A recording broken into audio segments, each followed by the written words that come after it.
आदाब, नमस्कार। आप देख रहे हैं INN चैनल। मैं हूं शेख अहमद अली। इस न्यूज़ बुलेटिन में आइए नजर डालते हैं दिन भर की बड़ी खबरों पर। फौरी कर्ज देते हुए लोगों को जाल में फंसाकर हरासा करने वाले कर्ज ऐप यानी लोन एप्लीकेशंस को फौरी असर के साथ ब्लॉक करने के इकदाम करने की तेलंगाना हाईकोर्ट ने रियासत के पुलिस सरबराह को हिदायत दी। अदालत ने साथ ही कहा कि प्ले स्टोर से रब्त पैदा करते हुए उन ऐप्स को वहां से हटाने की ख्वाहिश की जाए। अदालत ने कहा कि ऐसे धोखेबाज ऐप्स के जिम्मेदारों के खिलाफ कार्रवाई से भी वाकिफ करवाया जाए। कल्याणदीप नामी एडवोकेट की जानिब से इन ऐप्स को ब्लॉक करने की ख्वाहिश करते हुए दाखिल करदा अर्जी की समाअत करते हुए हाईकोर्ट ने यह हिदायत जारी की है। अर्जी गुजार ने कहा कि चीन से चलाए जाने वाले इन ऐप्स से अब तक कर्ज लेने वाले कई अफराद ने खुदकशी कर ली है, क्योंकि कर्ज की रकम की वापसी के बावजूद उन अफराद को हरासा किया जाता था। इस पर हाईकोर्ट ने डीजीपी को हिदायत दी कि वो इस खुसूस में रिपोर्ट अदालत में पेश करे। हैदराबाद, सैबराबाद, रच्चाकुंडा पुलिस कमिश्नरेट्स में इन ऐप्स के जिम्मेदारों के खिलाफ दर्ज मामला से मुतालिक रिपोर्ट भी अदालत में पेश की जाए। अदालत ने इस मामले की आइंदा समाअत 18 मार्च तक मुलतवी कर दी है। नामपल्ली में वाक़े तारीखी विरसे की हामिल शाही मस्जिद बाग़ आमा को माह रमज़ानुल मुअज़्ज़म से कबल 70 लाख रुपए की खतीर मसारिफ से टॉयलेट्स, बाथरूम्स, वजू खाने, फॉल सीलिंग और सेंट्रल एसी की सहूलत से मुज़य्यन किया जाएगा और इस शाही मस्जिद को आलीशान, मिसाली और मुनफरिद बनाया जाएगा ताकि मुसल्लियों को माह सियाम गर्मियों के दौरान राहत पहुंचाई जा सके। ताहम उम्मीद है कि एक हफ्ते के दौरान रियासती हुकूमत से इजाज़त का हुसूल मिल जाए। सदर नशीन तेलंगाना स्टेट वक्फ बोर्ड मोहम्मद सलीम ने नामपल्ली के MLA जाफर हुसैन मेराज और दीगर महकमों के ओहदेदारों के हमरा इस मस्जिद का आज मायना किया और मीडिया से बात की।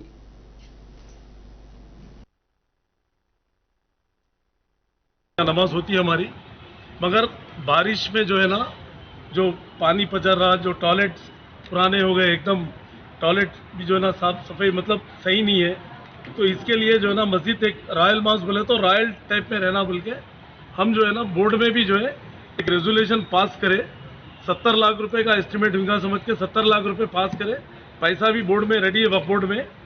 इंशाल्लाह ताला परमिशन के लिए इसको रुके हुए है और परमिशन का भी परसों मीटिंग हुई हमारी मिनिस्टर के साथ, महमूद अली साहब, हम और हमारे मलाला साहब MLA पाशा खदरी साहब, हम लोग सब लोग थे वहाँ पर। हमारे फारूक हुसैन MLC और कुपलाश्वर मिनिस्टर वगैरह और हमारे मेराज भाई सब लोग, हम लोग जो है ना, इमाम साहब भी नुमाइंदगी करे वहाँ पर, हम लोग भी ऑलरेडी नुमाइंदगी करे।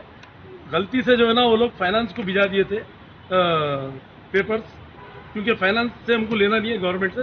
वक्फ बोर्ड पेमेंट करने के लिए तैयार है, 70 लाख बोल के नहीं, और भी जितने भी लगेंगे कराएंगे बोल के, क्योंकि सामने का जो हिस्सा जो है, जो हेरिटेज जो है, हेरिटेज को कभी भी डिस्टर्ब होने का सवाल ही नहीं है।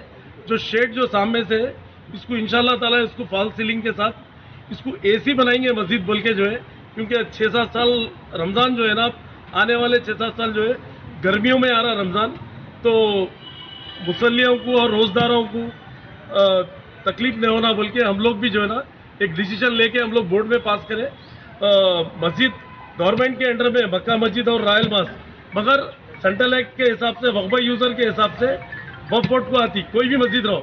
अगर उन्हें अपने घर में भी मस्जिद बना लिया या ग्रेवयार्ड बना लिया अपनी जाती ज़मीन में, तो सेंट्रल एक्ट एक ऐसा है कि ऑटोमेटिक वक्फ को आती हो, वक्फ हो जाती चीज़ वो।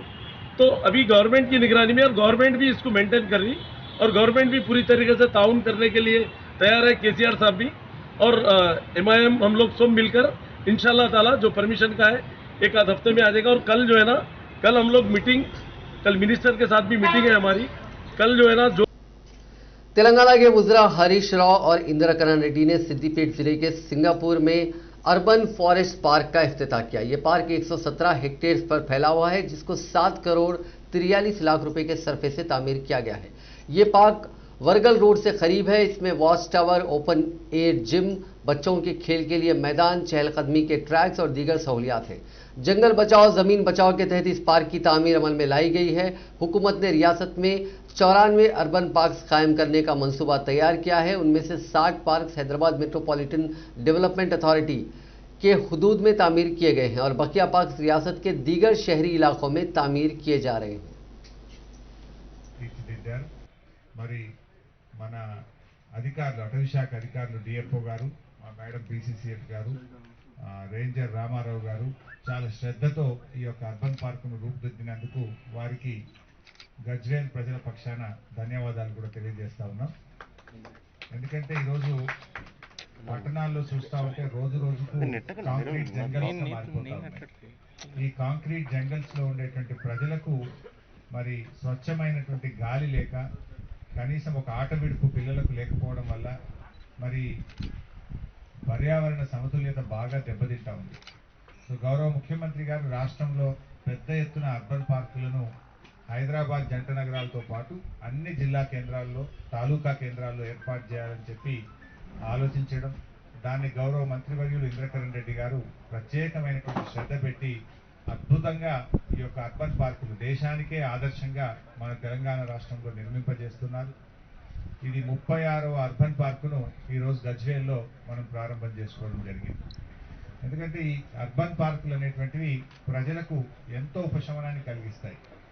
ఇవాళ గజ్వేల్ ప్రజల్ని రాష్ట్రంలో మన గౌరవ ముఖ్యమంత్రి గారు తీసుకున్న నిర్ణయం వల్ల ఇవాళ పత్రికల్లో మనం చూసాము, పేపర్లో ముఖ్యంగా ఇంటర్నేషనల్ ఒక ప్రతినిధి తెలంగాణ రాష్ట్రము ఇంత తక్కువ సమయంలో 4% ఫారెస్ట్ గ్రోత్ వచ్చిందని అంటే ఇది ప్రపంచంలోనే ప్రతి ఒక్కరు కూడా తెలంగాణ వైపు చూస్తున్నారు. భారతదేశంలో ఏ రాష్ట్రంలో లేనటువంటి విధంగా ఇవాళ తెలంగాణలో ఈ విధంగా రావడానికి కారణం మన గౌరవ ముఖ్యమంత్రి గారు తీసుకున్న నిర్ణయాల వల్ల అడవులు, గ్రామాలు, మున్సిపాలిటీలు అన్నీ కూడా పచ్చదనంతో ఆహ్లాదకరంగా ఉన్నాయి. ఈ పార్కులో కూడా ఇక్కడ పిల్లలకు మరి ఎంట్రీ గేట్తో పాటు వాకింగ్ పాత్, గజేబో, వాచ్ టవర్, పిల్లలాట స్థలము, వనదర్శన కేంద్రము, ఓపెన్ జిమ్, ఓపెన్ డైనింగ్, అటవీ ప్రాంతంలో ఈ రక్షణ సంబంధించి वजीर सिविल सप्लाईज गंगुला कमलाकर और वजीर ज़राअत निरंजन रेड्डी ने Karimnagar district cooperative central bank Karimnagar की नई शाख का इफ्तिताह किया। इस मौके पर वजीर कमलाकर ने कहा कि इस बैंक से हर एक को फायदा होगा। इस मौके पर रुकने काउंसिल लक्ष्मण राव, रुकने assembly S Ravi, Y Sunil Rao, mayor Karimnagar, Vijaya, Zila Parishad chairman Karimnagar और दीगर ओहदेदार मौजूद थे और इस बैंक के अकाउंट होल्डर्स ने भी इस प्रोग्राम में शिरकत की।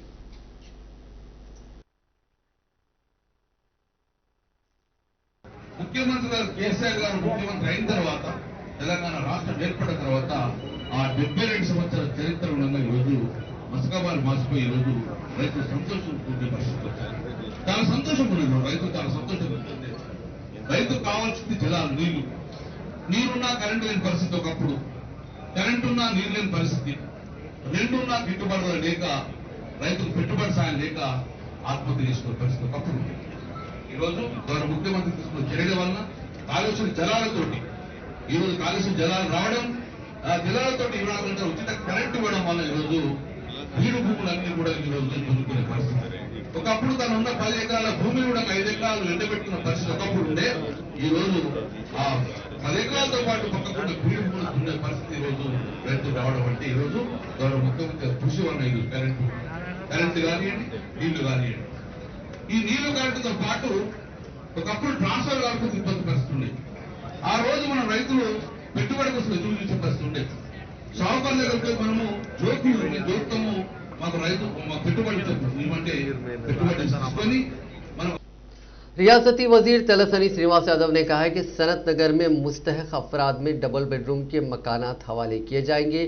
इस सिलसिले में डबल बेडरूम मकानात की तामीर के कामों का उन्होंने आज जायजा लिया। इजलास के दौरान वजीर मौसूफ ने बताया कि वजीर बल्दी नज़्म व नस्क KT रामाराव के हाथों डबल बेडरूम मकानात की तकसीम अमल में लाई जाएगी। उन्होंने बताया कि 19 फरवरी को श्री रामलू नगर में तामीर किए गए 162 मकानात मुस्तहिक अफराद में तकसीम किए जाएंगे। इसके बाद 5 मार्च को अम्बेडकर नगर में 330, 8 मार्च को गोला कुमरिया कॉलोनी में 12 मकानात, 10 मार्च को GYR कंपाउंड में 180 मकानात, 20 मार्च को ही बंडी मैसमा नगर में 310 मकानात, 15 अप्रैल को चाचा नेहरू नगर में 264 मकानात का इफ्तिताह अमल में आएगा। इसके लिए तमाम इंतजामात मुकम्मल कर लिए गए हैं।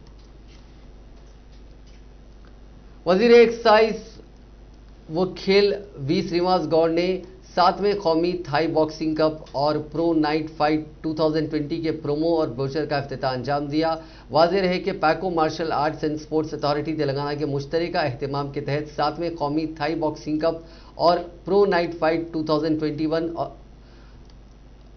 इसका 26, 27 और 28 फरवरी को कोटला विजय भास्कर रेड्डी स्टेडियम में इनेकाद होगा। इस प्रोग्राम में बी मीडिया के रमेश, इवेंट के मुंतजमीन हुसैन, शोएब, धर्म, अखिल रेड्डी और दीगर भी मौजूद थे।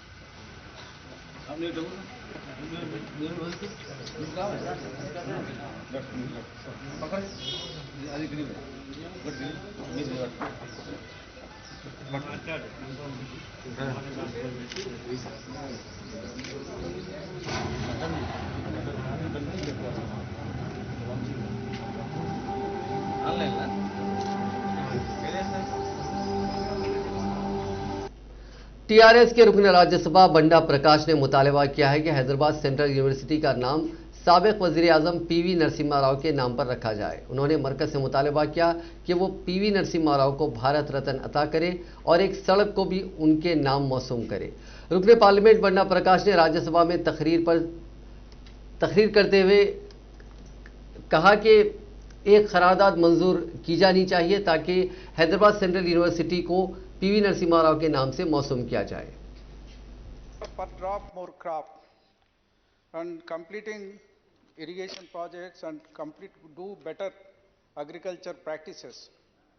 I don't want to go into the farm laws, only our leader Dr. Keshav Rao already spoken on that subject. Sir, in agriculture sector, our Telangana government doing good initiation to increase the income of the agriculture farmers. As it is, we are giving 24 hours power supply, free power supply, without any interruption, quality power supply to the farmers. And sir, we are also completed our irrigation projects, almost all 12 old projects completed and 12 redesigned projects works also near completion. We already spent 1 crore 17 lakhs 483 crores on the projects. Alone on Kaleshwaram project we have spent 18,109 crore budget. Sir, we are giving Raitu Bandhu, perhaps is the first state started Raitu Bandhu in the country. After that, so many states also followed and central government also followed the Telangana. Sir, we are giving 5,000 rupees per acre for each crop. We are paying 2 times 10,000 rupees for the farmer as a subsidy input for the farmers. We are also initiated a program that is Raitu Bima.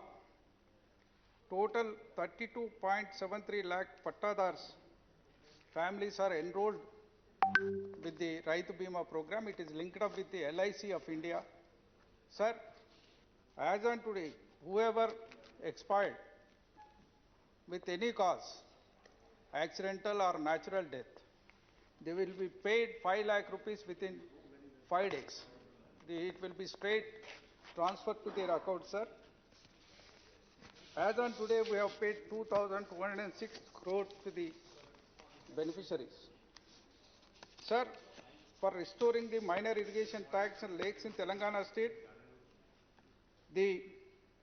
our government taken a task of वजीर transport P Ajay Kumar ने कहा है कि हुकूमत रियासत की तरक्की के लिए कोशा है। ज़िले खम्मम में वजीर अजय कुमार ने मुख्तलिफ तरक्याती कामों के लिए संग बुनियाद रखा। इस मौके पर खिताब करते हुए अजय कुमार ने कहा कि हुकूमत रियासत के तमाम अजला को तरक्की देने के इक़दामात पर अमल पैरा है। उन्होंने ज़िले के 8वें डिवीज़न के मधुरा नगर में 70 लाख रुपए की लागत से सड़क के तामीराती कामों का संग बुनियाद रखा। 21वें डिवीज़न के पैराडाइज रोड पर 41,60,000 रुपए के स्ट्रीट वेंडर्स कॉम्प्लेक्स के तामीराती कामों का भी आगाज अमल में लाया। 41 डिवीजन में 35 लाख रुपए की लागत से सीसी रोड की तामीर, अंडरग्राउंड ड्रेनेज के तामीराती कामों का भी संगे बुनियाद रखा। इस प्रोग्राम में टीआरएस के कई कायदीन और कारकुनों ने शिरकत की। वजीर सेहत ईटला राजेंद्र ने फिर एक बार खरीदारी मराकज़ के हुकूमत के फैसले के खिलाफ बयान दिया। ज़रई शोबा ही जिंदगी है, ये बात मुल्क के हुक्मरानों को गौर करना चाहिए। अगर ज़रई शोबे को नज़रअंदाज किया गया तो काफ़ी मुश्किलात खड़ी हो सकती हैं। हुजूराबाद असेंबली हल्के में रैतु वेदिका के इफ्तिताह के मौके पर ईटला राजेंद्र ने कहा कि तेलंगाना हुकूमत ने जो भी प्रोग्राम शुरू किया है उसके पीछे तकालीफ की यकसोई है। रैतु बंधु और रैतु बीमा भी इसी तरह की स्कीम है। उन्होंने कहा कि तेलंगाना में होने वाली काज की खरीदारी मिलर्स नहीं कर सकते, लिहाजा आईकेपी सेंटर्स के बगैर खरीदारी मुमकिन नहीं है।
रियासती वजीर प्रशांत रेड्डी ने कहा है कि रियासत में बंडी संजय की शक्ल में नए भिखारी पैदा हो गए हैं। बांसवाड़ा में मुनक़िदा प्रोग्राम से खिताब करते हुए रियासती वजीर ने कहा कि बंडी संजय का बस एक ही काम है, वो केसीआर और केटीआर पर तनकीदें करते हैं। मरकज से रियासत को फंड्स लाने की उनमें हिम्मत नहीं है, लेकिन मनमानी बयानात देने के काम बखूबी अंजाम दे रहे हैं। उन्होंने कहा कि मरकजी बजट में तेलंगाना का जिक्र तक नहीं है। तेलंगाना रियासत के लिए 1 रुपया भी अलग से मख्तस नहीं किया गया। चेन्नई कोलकाता से जो मोहब्बत दिखाई गई है वो मोहब्बत तेलंगाना से नहीं दिखाई गई है। अब उत्तर भारतदेश उनको राष्ट्र की इच्छा స్పెషల్ ప్యాకేజ్ మరి ఇంతగానో మొరుగుతున్నావు కదా 6 నెలల నుంచి ఏడాది నుంచి మరి గా వేరే రాష్ట్ర పోలకి ఇచ్చినప్పుడన్నా నీకు సిగ్గు శరం లేదు, పోయి అడగరాదు? సార్ మా తెలంగాణ కూడా ఇయ్యండి అని చెప్పి అడిగి ఎందుకు తెలియకపోయినావు? శాతగానోడి శాతగానట్టు ఉండాలి.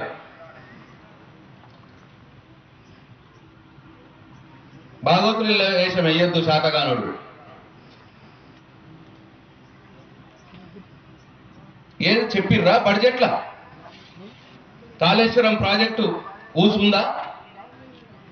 ఒక్క మాటన మాట్లాడిర్రా దాని మీద? ఇంటింటికి మంచినీళ్ళు తెచ్చే కార్యక్రమం మిషన్ భగీరథ నీవు నీ కేంద్ర ప్రభుత్వం నియమించినటువంటి నీతి ఆయోగ్ చెప్పింది 16,000 కోట్ల రూపాయలు ఇయ్యండి, మిషన్ భగీరథ మంచిగా చేస్తుర్రు.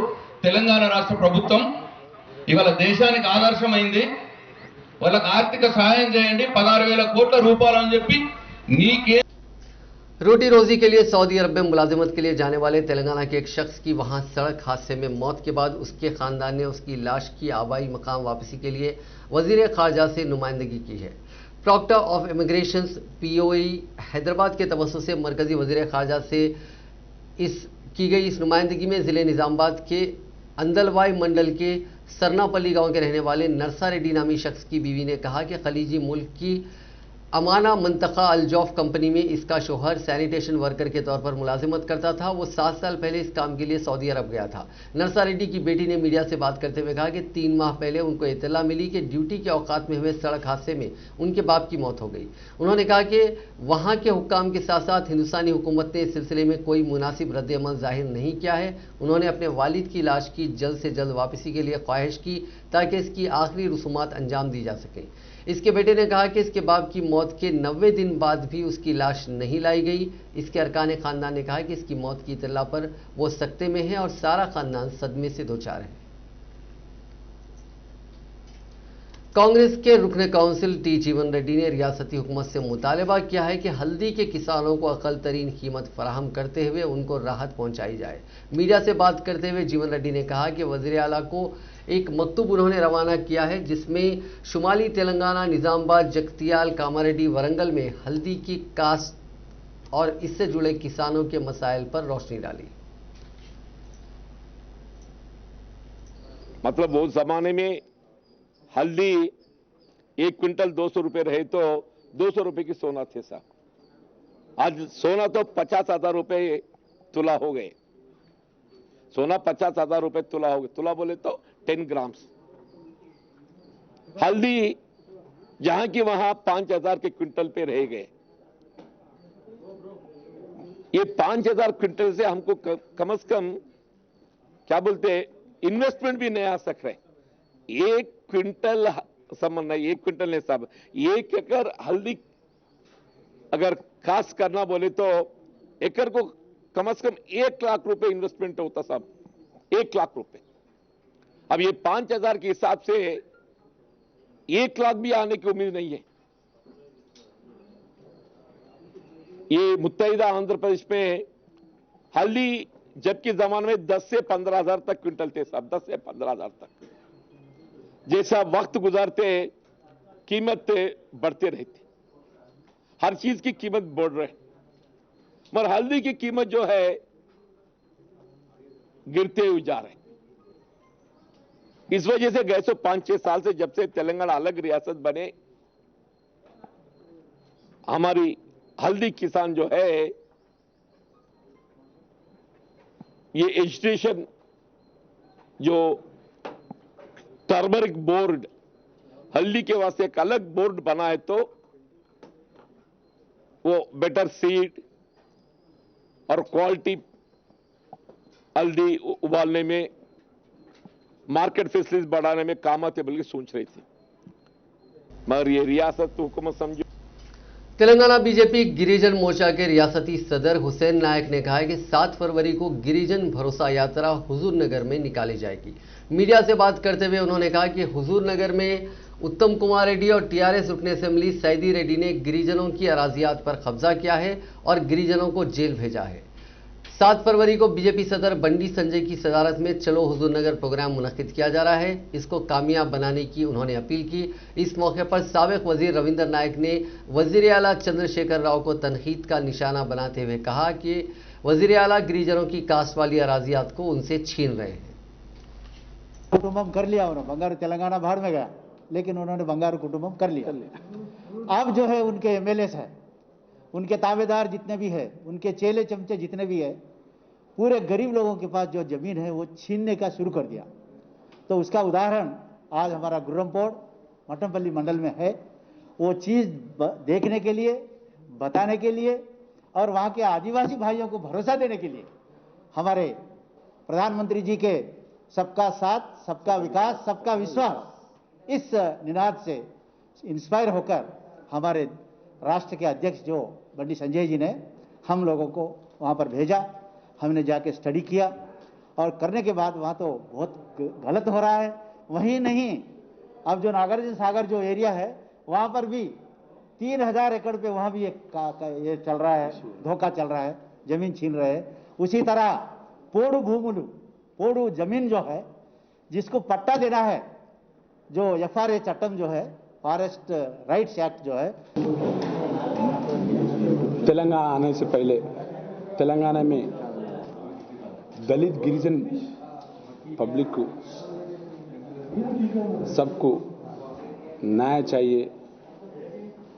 बहुत अन्याय हो रहा, आंध्रा वाले पूरा खा जा रहे, अपने को पूरा ये कर रहे बोल के बहुत बातें बोला था इधर की केसीआर साहब ने। जब केसीआर के लिए मुख्यमंत्री होता बोल के नहीं किए, अपना तेलंगाना अपने को आया तो अपना जमीन अपने को, अपना जॉब्स अपने को, हर चीज अपने अपनों को आएगा, अपने बच्चों को जावा मिलेगा, अपने ज़मीन अपने को, अपना पानी अपने को आएगा बोल के सोच के किए थे। बट तेलंगाना आने के बाद, तेलंगाना खाली आने के बाद पूरा किसको गया बोल तो केसीआर के घर को गया।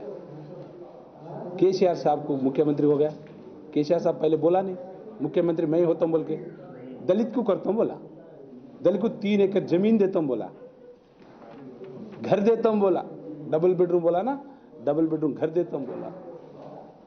कितने बातें किया था, कितने झूठे बातें किया था, है ही झूठा है, पर माने नहीं पब्लिक। शायद दुनिया भर में कोरोना वायरस से मुतासरीन की तादाद आज 10,50,12,431 हो गई है, जबकि इस मोजी वायरस से अब तक 22,81,021 लोगों की मौत हो गई। हिंदुस्तान में कोविड-19 के मुतासरीन का आंकड़ा 1,07,90,183 हो गया है, जबकि 1,54,703 अफराद हलाक हो चुके हैं। तेलंगाना में मुतासरीन की तादाद 2,95,101 हो गई है और 1,606 अफराद हलाक हो चुके हैं। तेलंगाना में पिछले 24 घंटों में 177 नए केसेस दर्ज हुए हैं और 2 मरीजों की मौत हुई है। रियासत में फिलहाल 1985 कोविड-19 मरीजों का इलाज चल रहा है। आलमी यौम कैंसर के मौके पर तेलंगाना की गवर्नर डॉक्टर तमिलिसाई सौंदरराजन और तेलंगाना रुकने कानून साज काउंसिल वो तेलंगाना जागृति तंजीम की सदर के कविता ने अपना पैगाम जारी किया। गवर्नर ने कहा कि कैंसर आलमी सतह पर अमवात की दूसरी अहम वजह है। साल 2021 का मौजू मैं करूंगा से कैंसर के ताल्लुक से गलत फहमियों को दूर किया जा सकता है। कैंसर के ताल्लुक से सही मालूमात हासिल करने की जरूरत है। दूसरी तरफ कविता ने सेहत के तय काफी मोहतात रहने और उसका ख्याल रखने का अहद करने की जरूरत को उजागर किया। आलमी यौम कैंसर के मौके पर हैदराबाद के माधापुर में तेलुगु अदाकार सुमंत ने बाइक बेदारी रैली को झंडी दिखाई। इस रैली में शुरा में जोशो खरोश देखा गया। इस मौके पर उन्होंने कहा कि कैंसर के ताल्लुक से लोगों में बेदारी की जरूरत है। उन्होंने जोर देते हुए कहा कि कैंसर की पहले ही तशखीस से जान बचाई जा सकती है।